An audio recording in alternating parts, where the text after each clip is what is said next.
sebelumnya. Jadinya lu gimana mau tegurin kayak, kalian perlu latihannya lebih keras, kalian latihannya perlu terstruktur dikit. Kalian butuh coach gak? Kalian butuh ini, itu gak? Kalau udah juara gimana bisa tegurin? Setuju. Nah, kalau sekarang habis sih gue dengernya anjir. PMGC kemarin ya, kita persiapan ya pasti ada. Cuma habis itu lihat, wah gila ini tim Cina. Mereka ternyata bisa kayak gini, hafal zonanya, hafal ini, rotasinya, taruh orangnya kayak gini, ini itu banyak pelajaran lah gitu.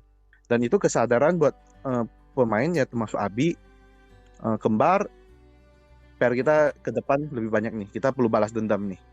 Jadinya, nah saat ini baru manajemen tawarin, kalian butuh coach, kalian butuh analis, kalian butuh ini, butuh itu. Ya sekarang mereka bilang, ya kita butuh, kita mau komit di KL full gitu. So kedepannya ya kita manajemen ya pasti mensupport gitu, membantu buat mereka bisa tepatin mereka punya latihan rutin. Kalau emang tanpa kendala, I think BTRA bakal lebih seram, bakal lebih monster, dan itu buat tim lain juga mau kejar gitu. Indonesia bakal lebih kuat lagi intinya jatuhnya nanti. Gak mau lah kita kalah sama Cina, kan gak terima kita semuanya. Emang kayak kita wow-wowin, tapi kita gak mau kalah juga di dalam hati kita semuanya.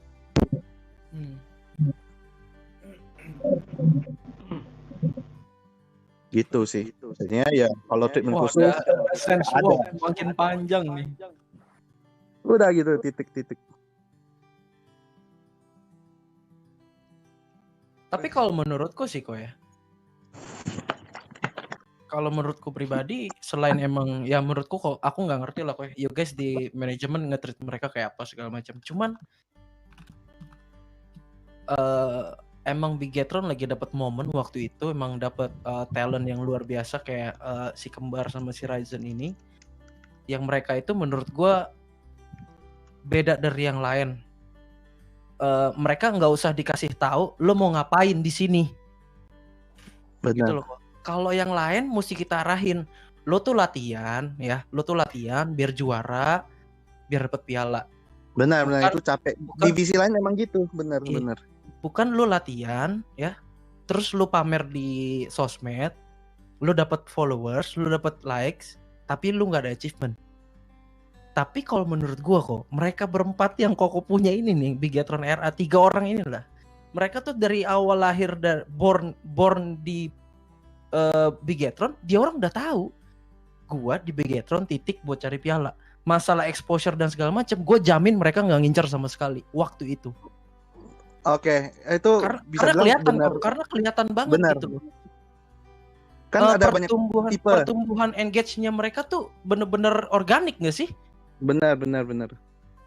Karena ada 2 tipe ya. Kalau ya aku bilang BTR ya, kalau maksud aku pribadi sebagai CEO BTR kerja sama mereka selama ini, kita kan pasti ketemu pemain tuh sebelum juara udah kita bisa ada ini gak, kita boleh request ini gak, boleh request itu gak gitu kan. Pasti ya kalian semua udah pengalaman. Kalau mereka sampai juara aja dulu. Udah juara, tanpa mereka perlu buka mulut, manajemen yang buka ke kalian, kalian mainnya bagus ya, kita rekontrak lebih panjang, gaji kalian naik gitu. Pasti selalu gitu. Dan itu proses itu udah terjadi berapa kali lipat gitu. Bukan awalnya mereka masuk start udah gaji gede gitu, tinggi. Kembar Abi kayaknya juga cuma sama di bawah UMR malah dulu pas awal-awal. Jadi ya itu semua proses yang mereka hadapin selama udah 3 tahun nih ya, hampir di BTR. Ya kalau pesan Koko buat Abi sih sama teman-teman Bigetron Era sih itunya aja sih dipertahankan. Karena kalian gak usah nyari panggung, karena panggung itu udah otomatis nyari kalian sebenarnya. Panggungnya nyamperin ya. Iya, ibaratnya sekarang tuh udah bukan work hard lagi, udah work smart. Jadi bukan Abi yang kerja untuk duit, tapi duit yang kerja untuk Abi. Cuman Abi sama teman Bigetron Era cukup mempertahankan kayak visi misi awal lo aja sih. Lo datang ke Bigetron, lo berada di scene kompetitif, ada di pro player, emang tujuan lo untuk piala aja udah. Dan aim pialanya kalian udah bukan skala nasional dan harus udah internasional. That's it. Cuman itu doang. Benar. Kayak Benar. aim panggung, mau like, mau followers nggak usah dipikirin, itu bakal naik sendiri. Udah gitu aja sih kalau gue jadi kalian ya. Pesan Koko sih. Oh, menurut Pak Iya. Sens gimana nih? Menurut Koko gimana? Benar kata-kata Michael ya. Jadinya BTRA itu mungkin sekarang saat ini masih jadi benchmark buat tim-tim Indo. Misalnya mereka masih haus dan satu hari mungkin mereka gagal lolos ke SIA atau ke World Piala Dunia atau apa gitu ya. Itu buktiin tim Indo yang lain udah kejar. Mereka malah lebih baik dari BTRA gitu. Dan itu saat itu ya kita gak usah khawatir, tim yang wakil Indo itu pasti bakal performanya bagus banget gitu. Di Indo aja udah bisa kalahin BTRA yang haus juara banget di dunia gitu. Jadinya itu sangat sesuatu yang sangat sehat buat scene PUBG kita lah gitu sekarang ya. Yes. Gua mau nimbrung dong. Ada dua hal nih. Kok suara lu nggak gema ya, Sens? Masa sih gema ya? Oh, sebentar. Udah. Harusnya nggak gema lagi. Nah, ini cakep banget. Cakep banget. Pertama-tama gue mau bilang manajemen BTR keren banget karena Indian manajemen pun kayak tadi tuh terkenal atau duit itu yang mengejar kalian, bahkan tapi manajemennya pun baru pulang dari Dubai aja kemarin sempetin bahkan inisiatif buat ke Planet Esports, buat itu berharga banget sih kemarin di Planet, banyak informasi klarifikasi yang jelas dan itu effortnya diminta dari manajemen BTR juga, as in Indian kalau semakin haus kita cari media atau apapun itu berguna banget buat si perusahaan kita maupun tim maupun organisasi. Jadi kemarin move yang sangat-sangat bagus, terima kasih. Itu ramai banget, masuk trending juga di YouTube. Nah, gue nggak tahu ini udah dibahas apa belum nih. Tadi kan gue lihat story lu orangnya mau pensiun itu, Win. Itu tadi udah dibahas belum ya? Apa? Tadi udah dibahas belum? Gas. Udah. Oh, belum. Abi malah ngegas. Abi haus lama. Gue punya pertanyaan yang agak sensitif. Gue dari pihak media lah gitu ya. Oke, coba. Kalau Ya. bisa jawab ya. Oke, kalau nggak bisa jawab ya udah nggak apa-apa. Mumpung ada Saint Michael juga nih di sini. Kalau gue tangkap tadi kan ada yang dia dibilang mau pensiun, terus kalau setelah pensiun terserah dia mau kemana. Itu nggak urusan dari lu, yang mana itu bijak banget. Nggak urusan dari manajemen. Kalau nggak salah dulu juga ada player dari Bonafide yang punya kejadian yang sama, yang masuk ke Ion. Benar. Itu bukan zaman Saint Mike sih, bukan zaman Saint Mike. Oh iya, bukan zaman Saint Michael. Baru banget gue masuk.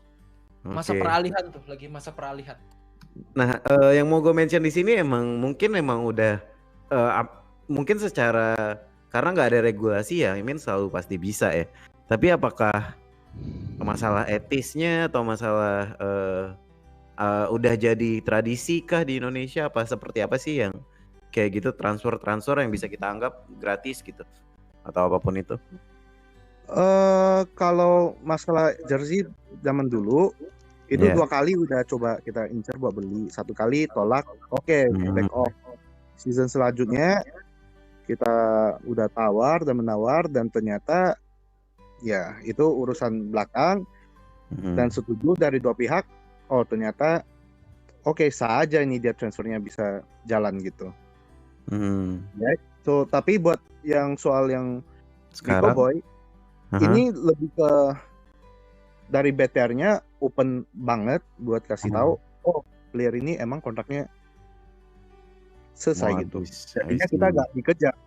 Dari Sasa ya sah aja gitu. Tapi ya yang ke kuping kita yang kita dengar ya itu udah alasan dari dulu kan. I think semua media, semua orang juga tahu oh itu alasan pertama dia gitu. Tapi selanjutnya apa yang terjadi ya itu gak ada ke kupingnya manajemen langsung gitu. Mungkin ke pemain yang lain di dalam timnya mungkin mereka tahu karena udah teman personal. I see. Jadinya ya selanjutnya ya kita gak tahu apa dan tetap kita gak bisa larang juga gitu. Dari sejarah legal kita juga gak bisa ngapa-ngapain dan kita tetap respect putusan si Cowboy ke depannya gitu. Benar. Cuma gue kepikiran aja sih mungkin dari sisi legalnya untuk kedepannya gitu, karena ya Indian itu adalah bisnis kan, bisnis yang bikin scene-nya hidup nantinya gitu, transfer dan lain-lain. Gimana? Tapi ada dua hal nih. Gimana dari sisi legal, at least bisa ngasih win-win ke semuanya, playernya win, si tim yang dibeli win, yang ngejual win, sama dari sisi gue mau ngomong menurut gue ya lebih ke attitude atau profesionalisme si playernya sih. Karena let's say kalau kejadiannya di gue punya tim seperti itu, gue pun takut nama player ini nanti dia bilang kejadiannya bakal berulang lagi gitu. Dia bilang dia mau udahan, ternyata dia transfer ke tempat lain yang mana bisa jadi potensi.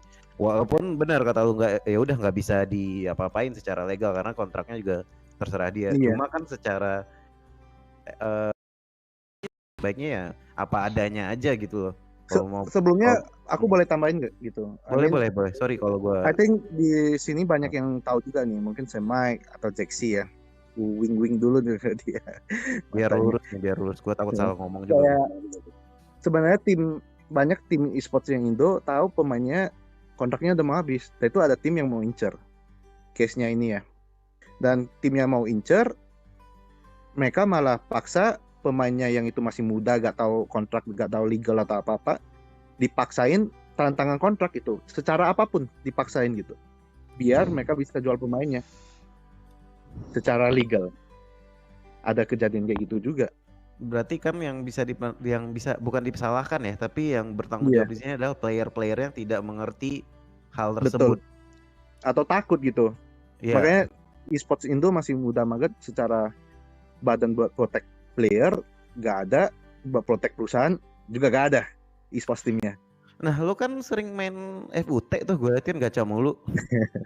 Gacha mulu. Apa pendapat lo kalau misalnya ternyata Microboy ini punya agensi gitu, sejenis di bola, kita bisa aplikasiin kayak gitu nggak sih? Jadi hal-hal ini bakal di Cina udah ada, aku tahu Cina ada. Pemain PEL semua transfernya open banget, mereka punya kontrak kapan selesai, value mereka berapa, buyout-nya mereka berapa, itu di public. Nah, sesuatu itu ya di liganya, karena di PEC atau PL ya, liganya ketentuannya gitu. Kalau misal PMPL Indo ke depan udah kayak gitu, I think itu bakal sesuatu yang fair buat semua pihak yang tersangkut stakeholdernya. Di manage-nya sama organizer-nya atau sama ada agensi masing-masing? Ada organizer-nya, juga ada agensi. Agensinya sih lebih ke kerjasama sama liganya. Buat kayak ada tim ini mau cari pemain, role-nya apa, mau cari coach.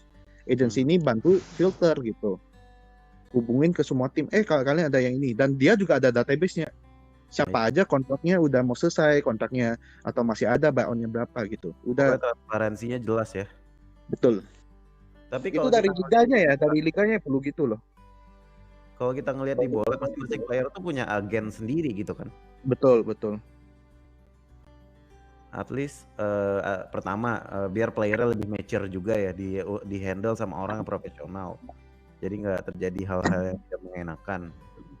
Kedua yaitu transparansi, mungkin semoga PMPL bisa menerapkan juga, karena tadi menurut gue salah satu dari story lu itu dimention bukan transfer namanya, kontrak habis berarti bukan transfer. Sedangkan di fanspage official don't deal tulisannya gitu kan. Ya, itu misleading. Bahasanya yang salah kan. Ya misleading kan, jadi nggak, kurang tepat juga gitu. Dan ya infonya masihnya juga gak ada buat publik kan, makanya saya storyin buat lurusin aja gitu, jangan salah paham. BTR cuan banget atau gimana, atau Cowboy gini semuanya yang hal ini yang terjadi semuanya sah aja gitu, gak ada yang salah, gak ada yang benar, semuanya legal gitu jalan. Tapi ya gue cuma mau pinpoint sih, hal ini emang mungkin dari edukasi terhadap playernya juga sih. Itu artis opini personal gue, kayak yang bilang tadi, mungkin takut, mungkin nggak ngerti, dan nggak, menurut gue kalau player gue biasa seperti itu, nantinya di tim manapun bisa seperti itu. Lebih ke profesionalismenya mungkin emang belum terlalu terbentuk, at least itu opini gue ya pribadi. Hmm. Yang mana harus dibantuin kayak misal dibantuin dari liganya kah untuk transfer ataupun agensi agen-agen Aku kayak rasa bakal terjadi sih itu. I mean bakal terjadi sooner or later. E-sports Indonesia makin maju, itu hal pasti bakal terjadi. Kalau